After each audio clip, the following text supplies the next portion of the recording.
আসসালামু আলাইকুম। আশা করি আপনারা সকলে ভালো আছেন। আলহামদুলিল্লাহ, আপনাদের দোয়ায় আমরাও ভালো আছি। আমরা ডিএসআর কনস্ট্রাকশন বাংলাদেশের যে কোনো প্রান্তে, যে কোনো জায়গায় গ্যাস ও পানি ও বিদ্যুৎ লাইনে যে কোনো ধরনের কাজ করে থাকি। দক্ষ এবং অভিজ্ঞ টেকনিশিয়ান দ্বারা যে কোনো ধরনের কাজ করা হয় এবং অত্যাধুনিক মেশিনের সাহায্যে।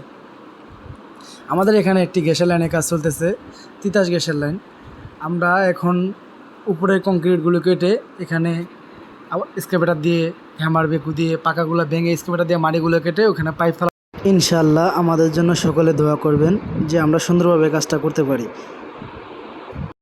আলহামদুলিল্লাহ, এখন আমাদের হ্যামার বেকু দিয়ে ভাঙা শুরু হয়ে গেছে। আমাদের এখান থেকে শুরু করে 1.5 কিলোমিটার রাস্তা আমরা একই সমানে ভেঙে যাব। এখন ভেঙে রাখতেছি, পরবর্তীতে এক্সকাভেটর এসে এগুলাকে তুলে এখানে প্রায় মিনিমাম 1 মিটার আপনার ডিপ দেওয়া হবে। আমাদের 1 মিটার ডিপ দিয়ে এখানে গ্যাসের পাইপ ফেলানো হবে। এটা হলো একটা 8 ইঞ্চি হাই প্রেশার লাইন, 8 ইঞ্চি তিতাস গ্যাসের হাই প্রেশার লাইন।